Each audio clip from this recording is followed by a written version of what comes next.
প্রধানমন্ত্রী শেখ হাসিনার ৪৪তম স্বদেশ প্রত্যাবর্তন দিবস উপলক্ষে বাংলাদেশ আওয়ামী যুবলীগের কেন্দ্রীয় কর্মসূচির অংশ হিসেবে ময়মনসিংহ নগরীতে শোভাযাত্রা করেন ময়মনসিংহ জেলা যুবলীগ নেতা মোহাম্মদ হুমায়ুন কবির।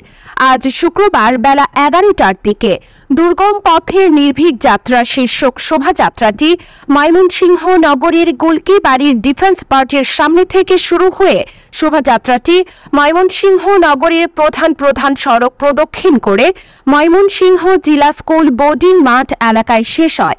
এ সময় জেলা যুবলীগ নেতা মোহাম্মদ হুমায়ুন কবিরের নেতৃত্বে শোভাযাত্রায় উপস্থিত ছিলেন আনন্দমোহন কলেজ ছাত্রলীগ শাখার সাবেক যুগ্ম আহ্বায়ক জুনায়েদ হোসেন টিপু, যুবলীগ নেতা খায়রুল ইসলাম শাকিল, প্রত্যয় ইসলাম লামিন আর সাদুল রাসেল সহ বিপুল সংখ্যক নেতাকর্মী। এ সময় ময়মনসিংহ জেলা যুবলীগ নেতা মোহাম্মদ হুমায়ুন কবির জাগো বুলেটিনকে জানান, 81 সালে আজকে থেকে 40 বছর আগে আমাদের জননেত্রী শেখ হাসিনা বাংলাদেশে প্রত্যাবর্তন করেন। 1975 সালে ঘাতক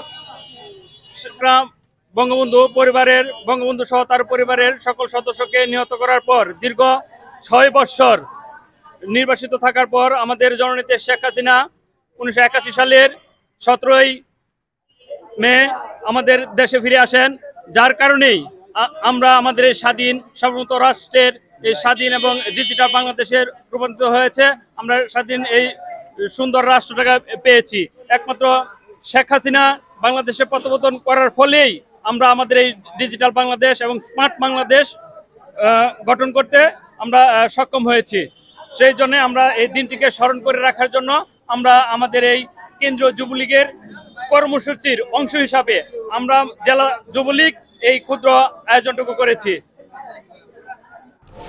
আতিয়া আফিফা, জাগো বুলেটিন নিউজ, ময়মনসিংহ।